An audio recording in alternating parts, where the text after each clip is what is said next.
Let's go, let's brawl, let's talk. We're back again, guys, back with another episode. Hope you enjoy the podcast. Alright then, let's go. So I know you guys saw it, Canelo versus Jacobs this weekend. If you didn't see it, I suggest you go see it. It was an entertaining fight. What did you guys think of it? It was a good fight.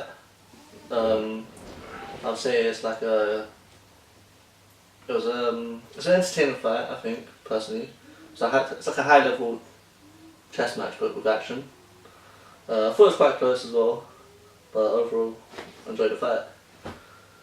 Yeah, same here, I enjoyed the fight. But like I saw the fight just recently, innit? But I didn't see it exactly live, innit? But when I woke up and people were saying it was chess match and kind of boring, innit? So this is not, let me find it for myself, innit? Yeah. So when I looked at it myself, right, it was entertaining for me. Yeah. You know what I'm saying? Ain't one of them. It's a good fight. The whole fight, innit? Yeah, no, it's definitely. It's like two of the best middleweights fighting each other, so you can't really go wrong with that.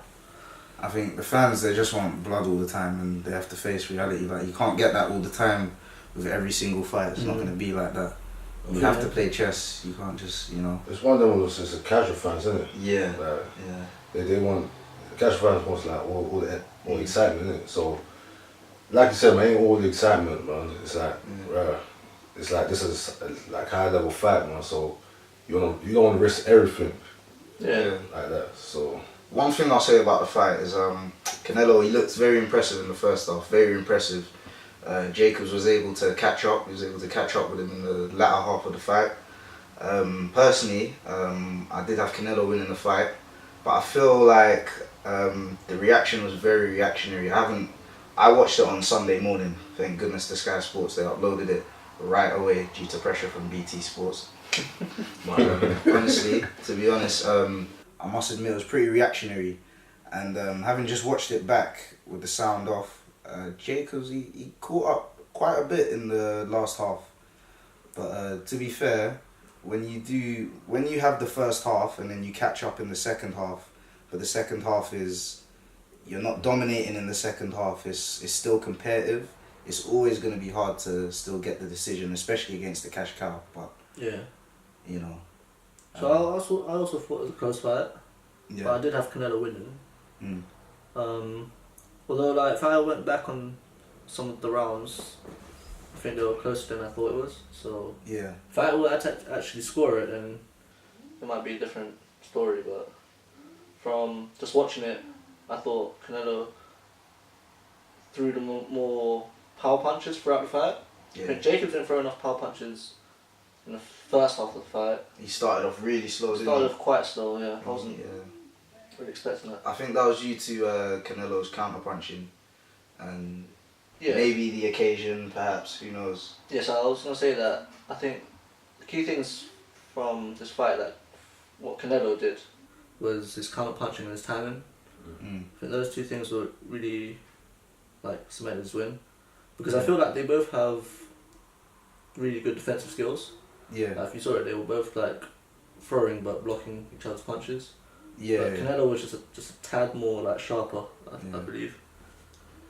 His defense was on point in the first half. I feel like he's coming into his real prime now, and he's turned into a seasoned vet.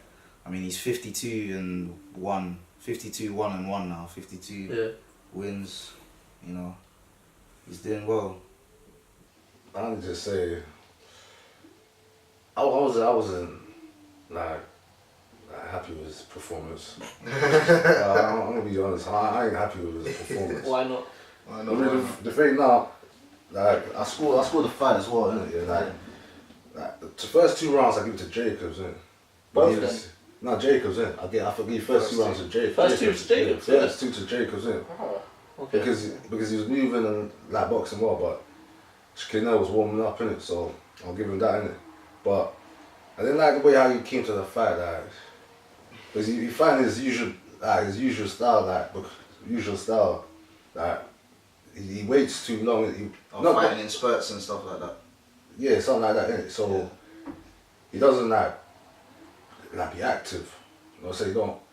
I ain't saying don't follow that bare varieties of punches. I'm not saying that, innit? Yeah. But he's too selective. Sometimes you have to just he's too selective, and he uses too much power punches. He doesn't really like set South Africa up. All the time he sets South Africa up here, it's like when he's ready. I feel like his style's changed a bit since like his loss to Mayweather. I think also it's depending on who he fights, because his level of opposition is much of a high level for Jacobs. He's not able to like throw these combinations and like easily outwork like these lower level opponents. So it makes a bit of a difference, but I feel like he was being selective with his shots, but Jacob wasn't doing enough. So in some rounds, that would be the reason for why he lost that round. Or Canelo won that, in my opinion. Yeah. I do feel he had the stronger punches as well, crispier combinations. At times, Jacobs, his punches, his combinations, to me, they looked a bit shoe shiny when they were flurrying. On punches. But what I'll say is, I do think the whole reaction on how great Canelo was on that night, I think it was very reactionary, because he did box a good fight in the first half. But Jacobs did catch up, and when everyone's watching it at the time live, they're like, oh no, Jacobs, he can't catch up. Like, I just feel like Canelo did more efficient work. Didn't like waste a lot of punches. Yeah. Whereas Jacobs was throwing that jab all night, but he wasn't really using it effectively. Canelo's jab was actually quite surprising for me. It impressed me. It was the best I've seen his jab actually.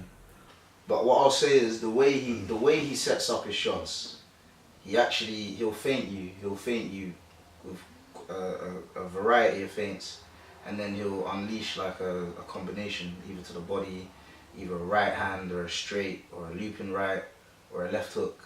That's the way he sets up his punches, just by feinting and then counter punching as well, which is what got Jacobs, because he didn't really unload the tank in the first half, Jacobs. Yeah. And I think that was due to Canelo's counter punching. It was, well, I think,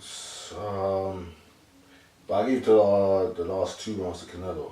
Yeah. The last 2 rounds I gave to Canelo. 11 and 12. 11 and 12, innit? Yeah. It was a close fight. The fight was so close, innit? So, like, when people later on the fight. Yeah. So it's hard for me to judge, innit? It's like what you said previously. Depends how you score the fight. Yeah. So I was thinking, alright, cool. With this 1 minute, Canelo doing like take the first minute, Jacob take the second. Yeah. The final minute, it's like it's decided even. Yeah, it's a decider, and then it's just even. Like I said, it depends how you score the fight. Yeah. So. What I do want to say about the fight though is that. Wait, first of all, do you remember what the scorecards were from the judges? I think 115, 113. Two of them scored 115, 113, and 116 and 12, I think. Yeah. So I feel like this was a. By the way, I made that prediction: 115, 113 to Canelo. Yeah. Oh, that's it. Yeah. Fair enough. What I want to say is that I feel like it was judged like fairly this time for a Canelo fight. Yeah. Let's say, and this is the same judges that had it from the second Golovkin fight. I feel like no one got robbed here. Yeah, I do feel that. Even if it was close, even if it was a draw, I think it wasn't. I don't think there was any robberies here. And it was a close fight. Like, you're not far off of your draw. I mean, Carl Froch, he was scoring it a draw. I know he caught a lot of flack for his commentary. He scored it a draw. Juan Manuel Marquez, he gave the fight to Jacobs. So well, we know there are people out there. We know Marquez is a Canelo hater, so no Canelo hater. So yeah. But yeah, It was a close fight. overall it was a good fight. I'm happy. But I want to say, I didn't have the commentary in it because I watched the side in it. Yeah. Because I know about the bias and all. Yeah. Certain people can't commentate in it, so. But I want to ask you, though, how was the commentating, though? Like, what the fight? Well, because I saw Sky Sports broadcast, I didn't really enjoy it, to be honest. Yeah, They had David Caldwell, Adam Smith, and Carl Froch.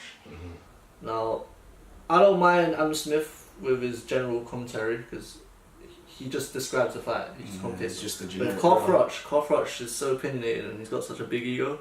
Yeah. He just doesn't do a good job of commentating, in my opinion. So No, he doesn't. Honestly, he it's a bit doesn't. annoying to watch because of that. And I can think back to other fights. I mean, Andy Fowler versus Fitzgerald. I mean, that was another fight where Carl Froch was just well off. I mean, Canelo could land a right hand, but he could throw it off form. I don't like the way they were talking about how Jacobs is 32 and he's just past his prime and that. Yeah, he's. And like, I didn't really understand why Carl Froch. It wasn't necessary to bring that up, you know. It wasn't. Yeah, it really wasn't. He actually put in good performances.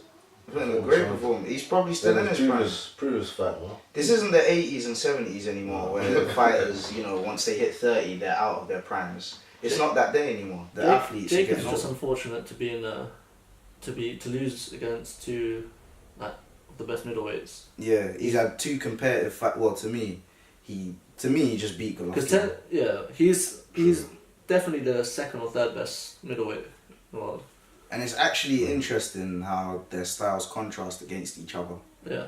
Like if you watch all three, four of their fights, because Canelo and Golovkin fought twice. But if you see them all against each other, it's an interesting contrast. It's all top level fights. Yeah. So it's all makes fights, isn't it? Styles make fights, as they say. Like one person can fight that person good, but the other person can't. Exactly. Yeah. Exactly. It depends on the styles. Yeah. On to other news. There was also some other fighting action on the weekend. Artur Beterbiev, he moves to 14-0, 14 knockouts. What a streak he is on. It was an impressive fight. He faced, I'm not too sure, I don't want to butcher his name. He's called the Hot Rod from Serbia. If you're not familiar with him, his name's Kalajdzic. He fought Marcus Brown a few years back, didn't he? 2 years back, maybe? Gave him a good run for his money. If not, to be honest, when I saw the fight, I thought he got plain out robbed. He got robbed. That was a big robbery. Not a big robbery, it was a clear robbery. Yeah. But he had some medical issues and he was out of the ring for, I'm not too sure how long, but he was out for a while. He's just trying to get back in.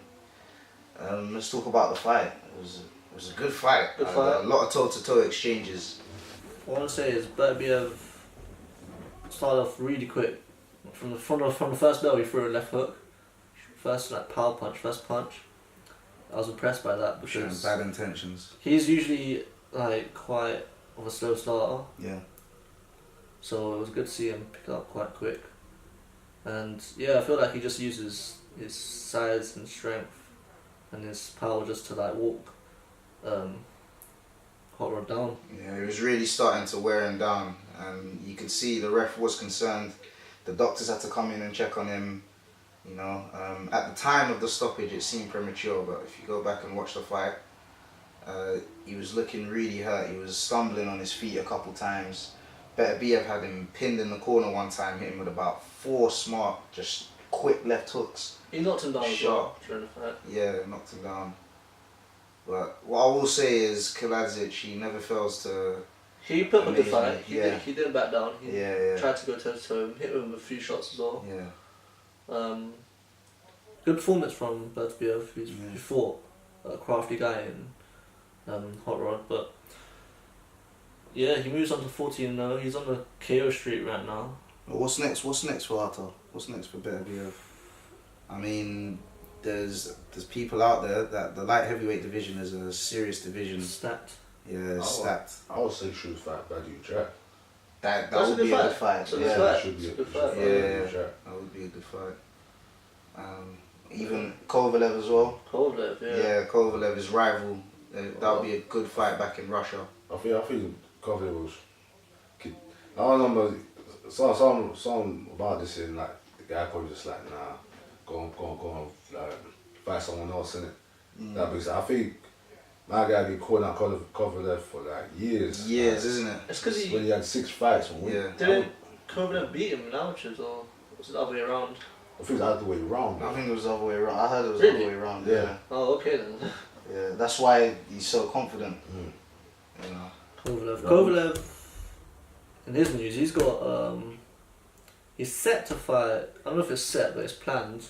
To fight Anthony Yarde. The Beast from the East. Yeah, for what was it WBC? What a jump that is for Anthony Yarde. Yeah, the WBO title. You know, Frank Warren's got a very close relationship with WBO. Yeah, apparently that's going to be set in Russia, and from what I've read, Yarde's team have agreed to the terms. So we'll see how that pans out. Yeah, I'm just waiting for it to be announced. I mean, the rumours seem to be 4.2 million for a fight in Russia. I mean, honestly, Tunde, I thought you were crazy, Tunde, but if this is true, honestly, you might just be a genius, my friend. I think that's going to be going down on June 29th, I think it is. Yeah, it's rumoured for June 29th. What do you guys think of that fight? It's a big step up. It's a massive step up.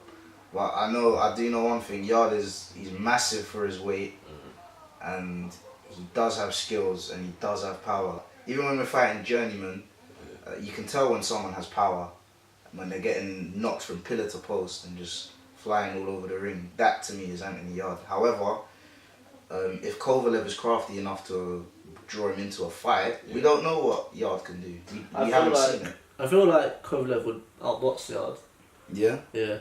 I feel like I don't think Yarde's boxing skills are at the same levels as Kovalev's. That's how we want to see it, isn't it? Yeah, that's how we want to see it. That's what we and want to see. And there's a few other issues. I can't just flat out say that Yarde hasn't got that boxing level. We don't know yet. So the problem with Yarde's resume is that he's just fought people at a certain level, and he hasn't really progressed in his level of opposition. Yeah. So we haven't seen that much experience from him. Yeah.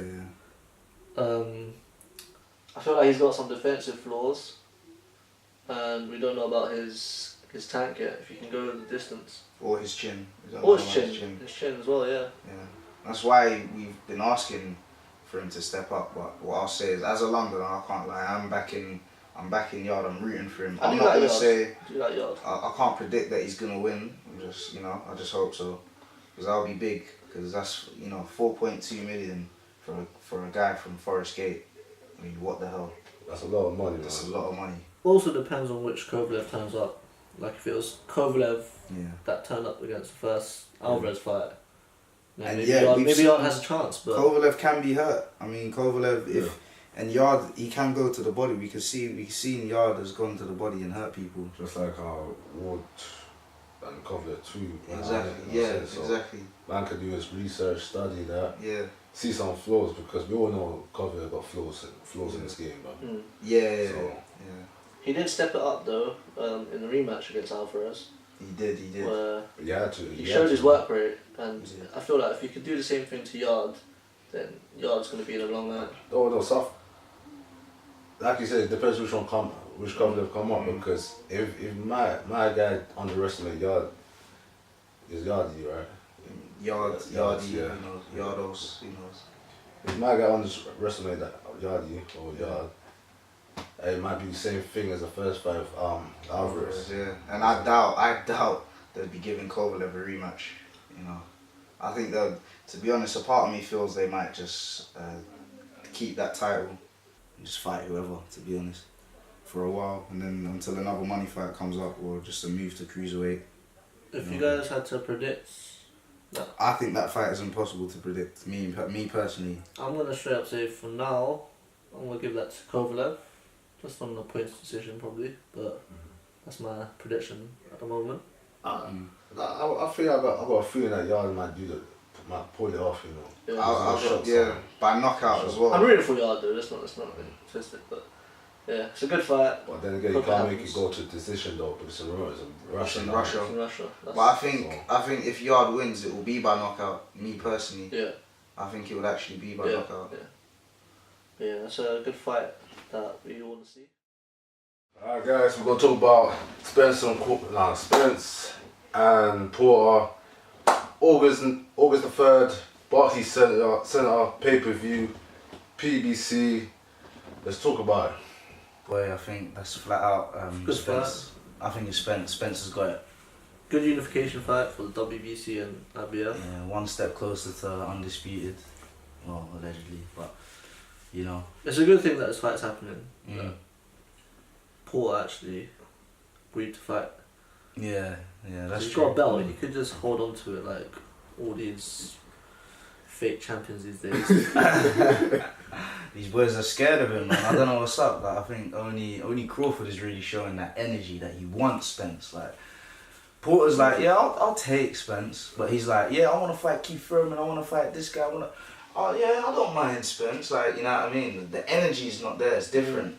It's different. But I think Spence taking a long way route, saying not, let me fight you later. Let me just try to collect the other belts first. Then I'm gonna fight you. That makes sense, though, It does make sense. It builds to a super fight. It does. It does. Yeah, that's literally for undisputed if they can get that. Yeah. Who's got the other belt? That is a good. Thurman's got WBA Super. Thurman. It has to be Thurman versus Pacquiao, innit, for the it is WBA Thurman regular. versus Pacquiao, I forgot Yeah, about I believe so. Yeah. And Wait. then Pacquiao's about Pacquiao about He's got a Garcia. regular belt. He's got the regular. So the regular and the super belt. What it should be is Them two are gonna fight. Thurman versus Crawford. Winner of that fights winner of Spence and Porter. That's what it should be. But well, we know what time it is. PBC versus Crawford. You know. But in terms of Porter versus Spence, I think Porter will be a good test for him. I mean, I don't think he's going to knock him down necessarily. Like, I don't think Spence is going to knock down Porter. I know he's been knocked down by Broner, but that was like in the last round by surprise. I think he took a walloping against Thurman, and he still showed a competitive fight. Like, there were people saying that he won. So he was hit with so many shots in that fight. I think he can take a good punch. You know, the guy used to be a former football player. He'll bull rush you, come in with his head. You know, he's a very physical fighter, so that will be a good start to see against Errol Spence. Yeah, you will make it ugly. Yeah, you will make it ugly. Rough him up, innit? So I feel that Spence he's big enough to physically handle Porter, and I think with his style as a southpaw, he's going to get in a lot more shots than, let's say, Kell Brook. Yeah. I feel like he's more dynamic than Kell Brook. He will get a better inside fighter as well. And definitely. Brook didn't like to fight on the inside. That's going to be a good to fight on the inside. I feel that Porter he'll get like hit with some clean shots. Quite a few shots coming in. I feel he'll get. I don't know if he'll get. I don't know if he'll get stopped, but I feel like if Spence does work him, like from early on, he could potentially stop him. Not like. I think he'll be stopped on his feet. Yeah, on his feet. Whether it's by the ref or in the round, perhaps in the round. I think it'll be like by the end of the round, and then the corner stops it. Possibly Porter stops it. Yeah, but with my prediction with that fight, I'd say Spence. Spence all day, man. Spence, Against a lot of these welterweights, it's Spence all day for me. The only one I'm not sure about is him versus Crawford. Yeah. I would say that fight. I would say unanimous. Spence won. He was 16 or 17. And Porter like 112. I say 112 the max for him. I can see Porter going closer distance, but Spence IQ level, he gonna adapt to it. He's got good boxing. He's got good boxing skills and ring IQ. He'll start catching him when he's coming in. He didn't show that in the Garcia fight. Jab, straight left hand, right hook. Those are gonna be the three key instruments for Errol Spence. I feel that will be an action-packed fight. Definitely. With a lot of Porter fights, he smothers his work, and sometimes it can get a bit ugly. But with Spence, I don't think he can do that. And by the way, if Porter does go into survival mode like Garcia did, then honestly, we're looking at some serious heavy hands in Errol Spence. Like, we're looking at a serious problem. If he stops him from Porter from going through his normal game plan, then that's something else. To me, that's something else. This guy is a special fighter. That will be one sign that this guy is he's got dynamite in his hands, and his IQ is just on point. If he can stop Porter from doing what he normally does. Because Thurman couldn't stop him from doing that, and Thurman that's one time, or it used to be one time. He's run time now, he's sometimes right now. But, Thurman, he put some serious level on Porter. He did.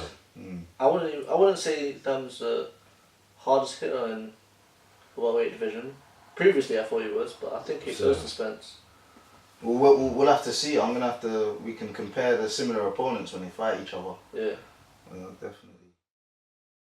So, in other news this week as well, we got Daniel Dubois versus Nathan Gorman. That's been announced. That's going to be at the O2 as well. Pretty big arena. And I believe it's going to be for the British title. Now, a lot of people are expecting Dubois to win. maybe by knockout, but what does the actual boxing fan think? I still think he'll win by knockout, but I don't think it'll be an easy fight. Gorman's actually a pretty decent boxer from what I've seen. They both fought, what's the name? They both fought the same fighter. Yeah, and Dubois knocked him out and like, Gorman went the distance. Yeah, which doesn't mean much apart from styles make fights, but yeah. Dubois did look really impressive in that fight. Yeah. So I'm not giving the edge to Dubois, but it's a good fight, good test for both of them. Yeah, we'll see that happen. They're roughly the same age as well because Gorman, he's 22. Oh, is he? Yeah, he's 22. Yeah. He's young kid. That's cool. He's already bald. He's already 22. 27. That's crazy. 22, 1996, yeah. So That's younger than me, bro. I'm thinking, alright, the boy, he got some high knockout ratio too.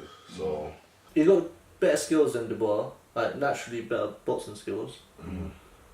But Dubois' size and his power might. He's gonna impose his will. Yeah, I feel that's what's gonna happen. Gorman's a couple inches shorter as well. Mm. But that's gonna be a dynamite fight for one reason. good prospect fight. They have sparred apparently over 300 rounds. So they know each other, yeah, together, really? yeah. Yeah. They sparred each other over 300 rounds. Damn. Yeah, and usually when that happens, the feel out process doesn't tend to be as tedious. They tend to just go straight at it. Sort of like when Furman fought Porter. Yeah, exactly. They knew each other, they were so familiar with each other, you know.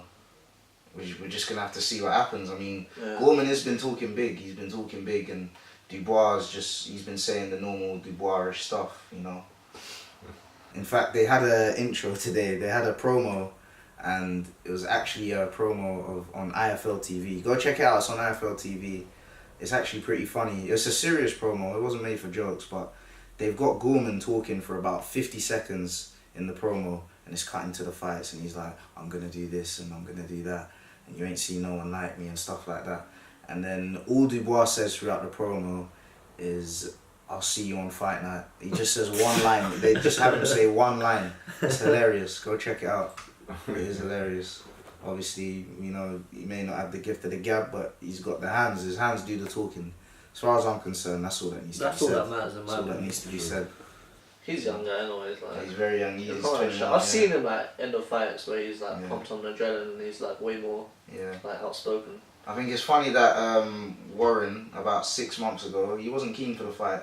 I think he wanted to build Dubois and Gorman as he didn't really have anyone else. But, you know, 6 months later, you know, you know what, let's make him fight for the British title. He wanted to let it marinate, but, you know, now he's got Joe Joyce. He doesn't need to, you know what I mean? He can just put them in the ring together, you know? And it will make for an exciting night. I think we should try to go to, you know what I mean? Joe Joyce is Frank Rowan.